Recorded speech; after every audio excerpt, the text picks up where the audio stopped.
ଶୀତ ଦିନର ରାତି ଥିଲା। ଲୁଲୁ କ୍ଷୀର ଆଣିବା ପାଇଁ ଘରୁ ବାହାରି ପଡ଼ିଲା। ଥଣ୍ଡା ପବନରେ ଲୁଲୁର ପର ପୁରା ଥଣ୍ଡା ପଡ଼ିଗଲା। ତାକୁ କିଛି ବି ଜଣା ପଡ଼ିଲାନି।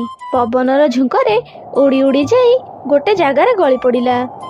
ଆରେ ମୁଁ କୋଉଠି ଆସି ପହଞ୍ଚିଗଲି? ଏଇଟା କୋଉ ଜାଗା? କାଇଁ ମୁଁ ତ କାଇଁ ଜାଣି ପାରୁନି। ଏଇଠି ମୋ ଘର ନାହିଁ କି ମୋ ମାମା ବି ନାହାନ୍ତି। ମୁଁ କୋଉଠି ଆସି ପହଞ୍ଚିଗଲି? ହେ ଭଗବାନ, ମତେ ସାହାଯ୍ୟ କର। ଏତେ ଜୋର ଶୀତ ହଉଛି। ଶୀତରେ ତ ପୁରା ମରିଯିବି ମୁଁ ଏଇଠି। ସେଇଠି ଲୁଲୁକୁ ବହୁତ ଜୋରରେ ଶୀତ ଲାଗୁଥିଲା। ଆରେ ଏ ପର୍ଯ୍ୟନ୍ତ ତ ଲୁଲୁ କାଇଁ କ୍ଷୀର ନେଇକି ଫେରିଲାନି। ମୁଁ ଯାଉଛି ଟିକେ ଦେଖି ଆସେ। ତାପରେ ମା ଚଢ଼େଇଟି ଲୁଲୁକୁ ଖୋଜିବା ପାଇଁ ଘରୁ ବାହାରିଗଲା। ପାରା ଭାଇ, ମୋ ପୁଅ ଲୁଲୁ କ୍ଷୀର ନବା ପାଇଁ ଆସିଥିଲା। କଣ ସେ କ୍ଷୀର ନେଇକି ଫେରିଗଲାଣି? ଆରେ ଆରେ ଚଢ଼େଇ ଭଉଣୀ, ନାଇଁ ତ, ଲୁଲୁ ଏ ପର୍ଯ୍ୟନ୍ତ ମୋ ପାଖକୁ ଆସିନି। ପାରାର କଥା ଶୁଣି ଟିକି ଚଢ଼େଇ ବହୁତ ଚିନ୍ତାରେ ପଡ଼ିଗଲା।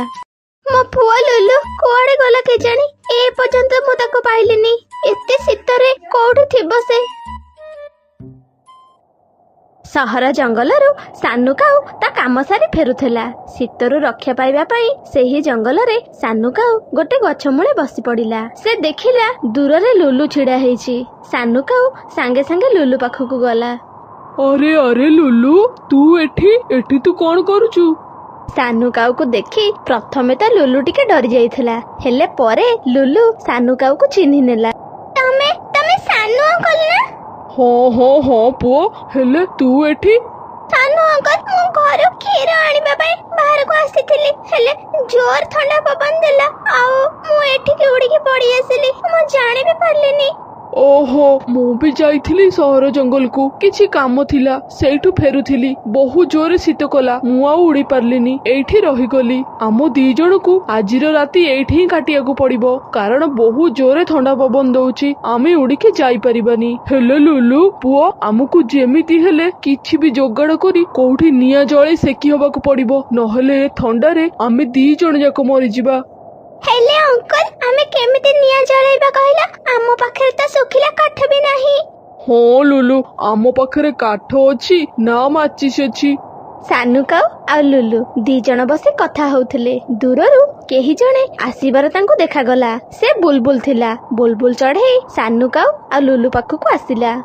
ଆରେ ଆପଣ ଦି ଜଣ ଏଠି କଣ କରୁଛନ୍ତି? ବାହାରେ ତ ବହୁତ ଜୋରେ ଥଣ୍ଡା ପଡିଛି। ବେଶୀ ସମୟ ଯଦି ଆପଣ ମାନେ ବାହାରେ ରହିଗଲେ ତାହେଲେ ଦେହ ଖରାପ ହେଇଯିବ। ଆରେ ବୁଲବୁଲ ପକ୍ଷୀ, ମୁଁ ସହର ଜଙ୍ଗଲକୁ ଯାଇଥିଲି। ଆଉ ଏତେ ଜୋର ଥଣ୍ଡା ପବନ ଦେଲା ଯେ ମତେ ବହୁତ ଥଣ୍ଡା ଲାଗିଲା। ମୁଁ ଆଉ ଆଗକୁ ଉଡ଼ି ପାରିଲିନି, ଏଇ ଜଙ୍ଗଲରେ ରହିଗଲି। ଆଉ ଏ ଛୋଟ ପୁଅ ଲୁଲୁ ଥଣ୍ଡା ପବନରେ ଦିଗହରା ହେଇ ଏଇ ଜଙ୍ଗଲରେ ଆସି ପଡ଼ିଲା। ଆଚ୍ଛା ହଉ, ଠିକ ଅଛି। ତାହେଲେ ଆପଣ ଦି ଜଣ ମୋ ସାଥିରେ ମୋ ଘରକୁ ଚାଲନ୍ତୁ। ଏଇ ପାଖରେ ମୋ ଘର। ବୁଲବୁଲ ପକ୍ଷୀର କଥା ଶୁଣି ସାନୁ କାଉ ଆଉ ଲୁଲୁ ବହୁତ ଖୁସି ହେଲେ। ଆଉ ଏପଟେ ମା ଚଢ଼େଇ ନିଜ ପୁଅକୁ ନ ପାଇ ଘରର ଆଖପାଖରେ ବହୁତ ଖୋଜିଲା। ନିରାଶ ହେଇ ଘରେ ଆସି ବସିଲା। ମୋ ପୁଅ ଲୁଲୁ କୁଆଡେ ଗଲୁ ରେ ଧନ? ତୁ ମୋର ହିଁ ସବୁ ଭୁଲ। ମୁଁ ହିଁ ତାକୁ ବାହାରକୁ ପଠେଇଥିଲି କ୍ଷୀର ଆଣିବାକୁ। କୁଆଡେ ଗଲୁ ରେ ଧନ? କୁଆଡେ ଗଲୁ ତୁ? ଶୀତ ଦିନର ସେ ଲମ୍ବା ରାତିକୁ ମା ଚଢ଼େଇଟି କାନ୍ଦି କାନ୍ଦି ବିତେଇ ଦେଲା। ତା ପରଦିନ ସକାଳ ହେଲା। ସକାଳର ସୂର୍ଯ୍ୟ କିରଣରେ ଶୀତ ଟିକେ କମ ଜଣା ପଡ଼ିଲା।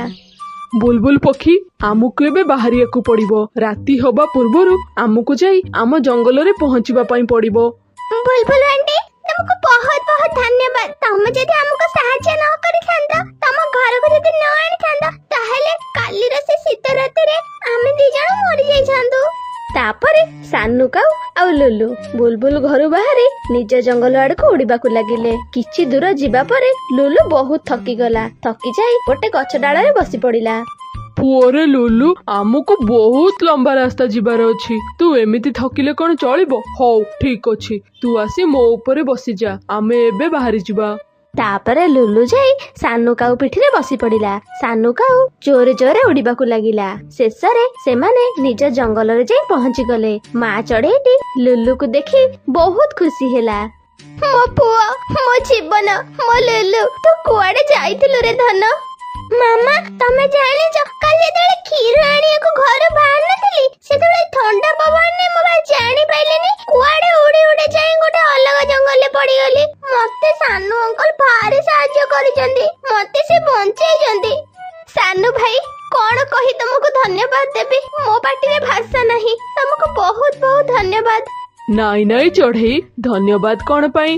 ମତେ ବି ଲୁଲୁ ମିଳିଗଲା ନା, ମୋ ସାହସ ଆହୁରି ବଢିଗଲା। ମୁଁ ବି ଏ ଶୀତରେ ନିଜର ସାହସ ହରେଇ ବସିଥିଲି।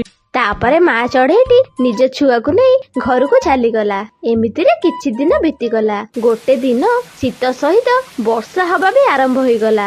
ବୁଲବୁଲ ଚଢେଇଟି ସେଇଦିନ ଖାଦ୍ୟ ଖୋଜି ଖୋଜି ବହୁତ ଦୂର ଚାଲି ଆସିଥିଲା। ସେ ବାଟ ବଣା ହେଇଯାଇଥିଲା। ବର୍ଷାରୁ ନିଜକୁ ରକ୍ଷା କରିବା ପାଇଁ ଗୋଟେ ଗଛ ମୂଳେ ଯାଇ ବସିଥିଲା। ଟିକି ଚଢେଇ ଘରର ଜିନିଷ ପତ୍ର ଆଣିବା ପାଇଁ ବଜାରକୁ ଯାଇଥିଲା। ସେ ଫେରିବା ବାଟରେ ଗୋଟେ ବୁଲବୁଲ ଚଢେଇକୁ ଗଛ ମୂଳେ ବସିଥିବାର ଦେଖିଲା। ଟିକି ଚଢେଇ ବୁଲବୁଲ ଚଢେଇ ପାଖକୁ ଆସିଲା। ତମେ ସେଇ ବୁଲବୁଲ ପକ୍ଷୀ ନୁହେଁ ତ ଯିଏ ମୋ ପୁଅ ଆଉ ମୋ ଭାଇ ସାନୁକୁ ଏତେ ଜୋର ଶୀତରେ ସାହାରା ଦେଇଥିଲା, ସେମାନଙ୍କର ଜୀବନ ରକ୍ଷା କରିଥିଲା? ତମେ ସେଇ ବୁଲବୁଲ ନା? ହଁ ଚଢେଇ ଭଉଣୀ, ମୁଁ ସେଇ ବୁଲବୁଲ ପକ୍ଷୀ ଯିଏ ତମ ପୁଅ ଆଉ ସାନୁ କାଉକୁ ସାହାଯ୍ୟ କରିଥିଲା। ହଁ ଭଉଣୀ, ମୁଁ ତମକୁ ଦେଖୁ ଦେଖୁ ଚିହ୍ନିଗଲି। କାରଣ ତମ ବିଷୟରେ ମୋ ପୁଅ ମତେ ଏତେ କଥା କହିଛି। ମୁଁ ତମକୁ କେବେ ବି ଭୁଲି ପାରିବିନି ଭଉଣୀ। ତମେ ମୋ ପୁଅ ଜୀବନ ରକ୍ଷା କରିଛ। ଚାଲ ଏବେ ମୋ ଘରକୁ ଚାଲ। ଏ ବର୍ଷାରେ ମୁଁ ତମକୁ ଏମିତି ବାହାରେ ଭିଜୁଥିବାର ଦେଖିପାରିବିନି। ଚଢେଇ କଥାରେ ରାଜି ହେଇ ବୁଲବୁଲ ପକ୍ଷୀଟି ଚଢେଇ ଘରକୁ ଚାଲିଗଲା। ଟିକି ଚଢେଇ ଘରେ ନିଆଁ ଜଳୁଥିଲା। ଆଉ ଲୁଲୁ ବୁଲବୁଲ ପକ୍ଷୀକୁ ଦେଖି ବହୁତ ଖୁସି ହେଇଗଲା। ବୁଲବୁଲ ଆଣ୍ଟି, ତମେ ସତରେ ତମକୁ ଦେଖିଲେ ମତେ ଭାରି ଖୁସି ଲାଗିଲା। ତମେ ଆଜି ଆମ ଘରକୁ ଆସିଛ, ଭଲ କରିଛ। ମାମା, ବୁଲବୁଲ ଆଣ୍ଟିকে ଖାଇବାକୁ ଆଣିଦେଲୁ। ତାପରେ ଟିକି ଚଢେଇ ଆଣି ବୁଲବୁଲ ପକ୍ଷୀକୁ କିଛି ଖାଦ୍ୟ ଦେଲା। ବୁଲବୁଲ ପକ୍ଷୀ ଖାଦ୍ୟ ଖାଇବା ସାଙ୍ଗେ ସାଙ୍ଗେ ଲୁଲୁ ସହିତ ବହୁତ କଥା ହେଲା। ପୁଅ ଲୁଲୁ, କଣ କରିବି କହିଲୁ? ଘରୁ ଶୁଖିଲା କାଠ ଆଉ କିଛି ଫଳମୂଳ ଯୋଗାଡ଼ କରିବା ପାଇଁ ବାହାରିଥିଲି। ଆଉ ବହୁତ ଜୋରେ ବର୍ଷା ହେଲା। ମୁଁ ଟିକେ ଦୂରକୁ ପଳେଇ ଆସିଲି ତ ଆଉ ବାଟ ପାଇଲିନି। ହେଲେ ଚଢେଇ ଭଉଣୀ, ସାନୁ କାଉ ଘର କୋଉଠି କହିଲ? ହଁ ବୁଲବୁଲ ଭଉଣୀ, ସାନୁ କାଉ ଘର ଏଇ ଆମ ଘର ପାଖରୁ ଟିକେ ଦୂରରେ। ଯେତେବେଳେ ସକାଳ ହେଇଯିବ ଆମେ ସାନୁ କାଉ ଘରକୁ ଯିବା। ତା ପରଦିନ ସକାଳ ହେଲା। ଲୁଲୁ, ଟିକି ଚଢେଇ ଆଉ ବୁଲବୁଲ ପକ୍ଷୀ ସମସ୍ତେ ମିଶି ସାନୁ କାଉ ଘରକୁ ଗଲେ। ସାନୁ କାଉ ବି ବୁଲବୁଲ ପକ୍ଷୀକୁ ଦେଖି ବହୁତ ଖୁସି ହେଲା। ବୁଲବୁଲ ପକ୍ଷୀ, ସତରେ ତମକୁ ଦେଖିକି ବହୁତ ଖୁସି ଲାଗିଲା। ଚଢେଇ, ଜାଣିଛୁ ତୁ, ଏଇ ବୁଲବୁଲ ପକ୍ଷୀ ସେଦିନ ରାତିରେ ଲୁଲୁକୁ ଆଉ ମତେ ବହୁତ ସାହାଯ୍ୟ କରିଥିଲା। ହେଲେ ଗୋଟେ କଥା ସମସ୍ତେ ଶୁଣ, ଚଢେଇ ଭଉଣୀ, ଆଜି ସମସ୍ତଙ୍କ ଖାଦ୍ୟ ମୋ ଘରେ। ଆଜି ଆମେ ସମସ୍ତେ ମିଶିକି ଖାଇବା। ସାନୁ କାଉ କଥାରେ ସମସ୍ତେ ରାଜି ହେଲେ। ସାନୁ କାଉ ଜଲ୍ଦି ରୋଷେଇ ଘରକୁ ଚାଲିଗଲା। ଆଉ ଏ ଶୀତ ରାତିରେ ସମସ୍ତଙ୍କ ପାଇଁ ଗରମ ଗରମ ମ୍ୟାଗି ବନେଇଲା। ସମସ୍ତେ ମିଶି ଗରମ ଗରମ ମ୍ୟାଗି ଖାଇଲେ ଆଉ ବହୁତ ଗପସପ ହେଲେ।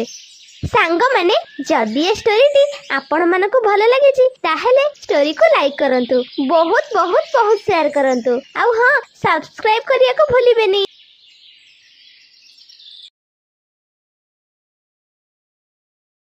ଜଙ୍ଗଲରେ ଶୀତ ଦିନ ଆରମ୍ଭ ହୋଇ ସାରିଥିଲା। ମା ଚଢେଇ ତାର ଦୁଇ ଛୁଆ ପାଇଁ ଦୁଇଟି କମଳ ନେଇକି ଆସିଥିଲା। ଛୁଆମାନେ କମଳ ଦେଖି ବହୁତ ଖୁସି ଥିଲେ। ମାମା, ସେ ନାଲି କମଳଟା ମୋର, ମୁଁ ସେଇଟା ନେବି। ନାଇଁ ମାମା, ସେ କମଳଟା ମୁଁ ନେବି, ମୋର ସେ କମଳ। ପିଲାମାନେ ଝଗଡା କାଇଁ କରୁଛ? ମୁଁ କହିବି କିଏ କୋଉଟା ନବ। ନାଲି କମଳଟା ମୋ ପରୀର, ଆଉ ଏ ବ୍ଲୁ କମଳଟା ଏଇଟା ଲୁଲୁର। ମା କଥାରେ ପିଲାମାନେ ରାଜି ହେଲେ ଆଉ ନିଜ ନିଜର କମଳ ନେଇ ଘୋଡେଇ ହେଇ ବର୍ଷାରେ ଶୋଇ ପଡିଲେ। ମାମା, ଆଜି ଗୋଟେ ଗପ କହୁନ? ନାଇଁ ଝିଅ, ମୁଁ ଆଜି ପୁରା ଥକି ଯାଇଛି, ଆଜି କହିପାରିବିନି। ନାଇଁ ମାମା, ପ୍ଲିଜ ଆଜି ତ ଗୋଟେ ଗପ କହିଦିଅ। ହଉ ହେଲା, କହୁଛି, ତମେ ଦି ଜଣ ଶୁଣ। ଗୋଟେ ଜଙ୍ଗଲରେ ଗୋଟେ ଚଢେଇ ରାଣୀ ଥିଲା। ଆଉ ତାଙ୍କ ରାଜଉଆସରେ ଦୁଇଟି ବଡ ବଡ ଗଛ ଥିଲେ। ଆଉ ସେ ଗଛ ଉପରେ ସବୁବେଳେ ଗୋଟେ ଧଳା ରଙ୍ଗର କପତ ଚଢେଇ ଆସି ବସୁଥିଲା। ମା ଚଢେଇର ଏତିକି ଗପ ଶୁଣୁ ଶୁଣୁ ପିଲାମାନେ ଆଖି ବନ୍ଦ କରି ଶୋଇ ପଡିଲେ। ତାପରେ ମା ଚଢେଇ ବି ଶୋଇ ପଡିଲା। ତା ପରଦିନ ସକାଳ ହେଲା। ଲୁଲୁ ଆଉ ପରୀ ଦୁଇ ଜଣ ନଦୀ ପାଖକୁ ଗଲେ। ସେଇଠି ସେମାନଙ୍କୁ ଜଗୁ କାଉ ଦେଖା ହେଲା।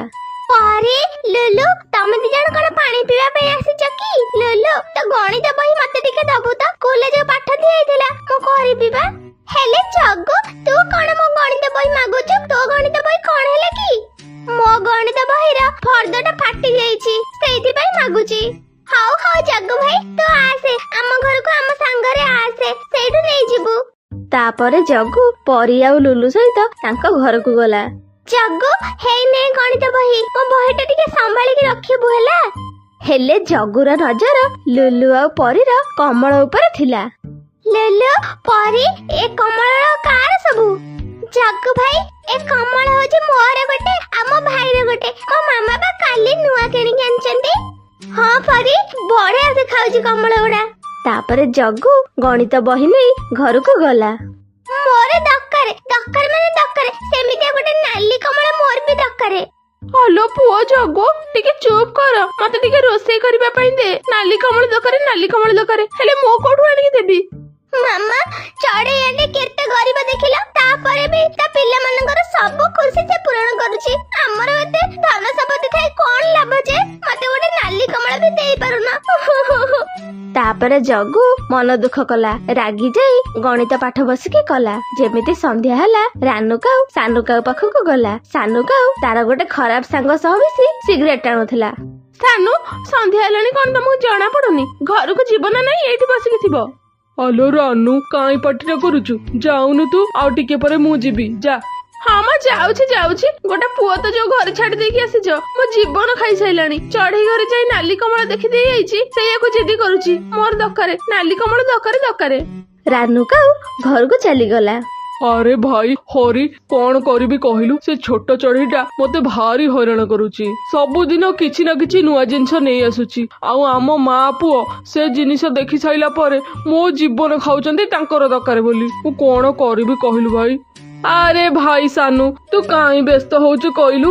ଏଇ ଗୋଟେ ଛୋଟ କଥା, ସେ ଛୋଟ ଚଢେଇ ଘରେ ପଶିଯା, ନାଲି କମଳଟା ତାଠାରୁ ଛଡେଇ ନେଇଆ।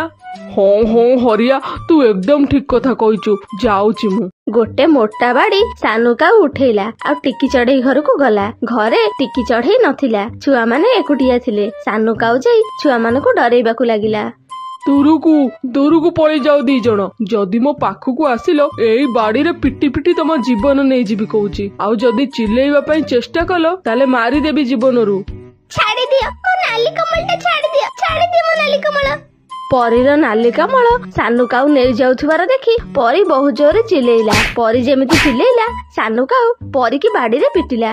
ଖରାପ, ବହୁତ ଖରାପ ସାନୁ ଅଙ୍କଲ, ତମେ ବହୁତ ଖରାପ। ଏ କମଳ ପାଇଁ ମୋ ଭଉଣୀକି ତମେ ବାଡେଇଲ ଆଜି। ପିଲାମାନଙ୍କୁ ଏମିତି ଡରେଇ ଧମକେଇ ସାନୁ କାଉ ନାଲି କମଳଟା ଛଡେଇ ନେଇ ଆସିଲା ଆଉ ଘରକୁ ନେଇ ଜଗୁକୁ ଦେଲା। ପାପା, ମୋ ସୁନା ପାପାଟା, ଦେଖିଲୁ ମାମା, ମୋ ବାବା ମୋ ପାଇଁ ନାଲି କମଳ ନେଇ ଆସିଲେ, ପୁରା same to same. Hello Sanu, ଇଏ କଣ? ଏ କମଳଟା ତମେ ଚଢେଇ ଘରୁ ଉଠେଇ ଆଣିନ ତ? ଆଲୋ ରାନୁ, ଉଠେଇକି କାହିଁ ଆଣିବି? ଛଡେଇକି ନେଇଯାଇଛି, କହ ଛଡେଇକି। କିଛି ସମୟ ପରେ ଚଢେଇ ଘରକୁ ଫେରିଲା। ମାମା ଦେଖ, ସାନୁ ଅଙ୍କଲ ମତେ କେମିତି ବାଡେଇଛନ୍ତି। ହଁ, ମୋ ନାଲି କମଳ ବି ଛଡେଇକି ନେଇଯାଇଛନ୍ତି। ଝିଅ ପରୀ, ତୁ କାନ୍ଦେ ନା, ସେ କାଉ ବହୁତ ବଦମାସ। ମୁଁ ତା ସହିତ ଝଗଡା କରିବା ପାଇଁ ଚାହୁଁନି। ତୁ ଆଜି ତୋ ଭାଇ କମଳ ଘୋଡେଇ ହେଇ ଶୋଇପଡ। ତାପରେ ପରୀ ତା ମା କଥାରେ ରାଜି ହେଲା। ଭାଇ ଭଉଣୀ ଗୋଟିଏ କମଳ ଘୋଡେଇ ହେଇ ଶୋଇଲେ। ଟିକି ଚଢେଇ ବି ତା ବସାରେ ଶୋଇ ପଡିଲା। ଆଉ ଏପଟେ ଜଗୁ କାଉ ନାଲି କମଳ ଘୋଡେଇ ହେଇ ଶୋଇଥିଲା। ତାପରେ ସାନୁ କାଉ ଜଗୁ କାଉ ପାଖକୁ ଗଲା। ମୋ ଗେହ୍ଲା ବାବାଟା, କଣ ତୁ ଆଜି ଖୁସି ଅଛୁ ତ ଜଗୁ? ହଁ ପାପା, ତମେ ମୋ ପାଇଁ ଏତେ ଚୋରି କରୁଛ, ମୁଁ କାଇଁ ଖୁସି ହେବିନି? ରାନୁ କାଉ ଆଉ ଗୋଟେ ପଟେ ତା ବସାରେ ଶୋଇଥିଲା। ସାନୁ କାଉ ତା ପୁଅ ସହିତ ଗପି ଗପି ସିଗାରେଟରେ ନିଆଁ ଲଗେଇଲା। ନିଆଁ ଟିକେ ଉଡି ଯାଇ କମଳ ଉପରେ ପଡିଲା। ଧୀରେ ଧୀରେ କମଳରୁ ଧୂଆଁ ଉଠିଲା। ପାପା, କଣ ଗୋଟେ ଜଳିଲା ଭଳିଆ ଗନ୍ଧ ହଉନି?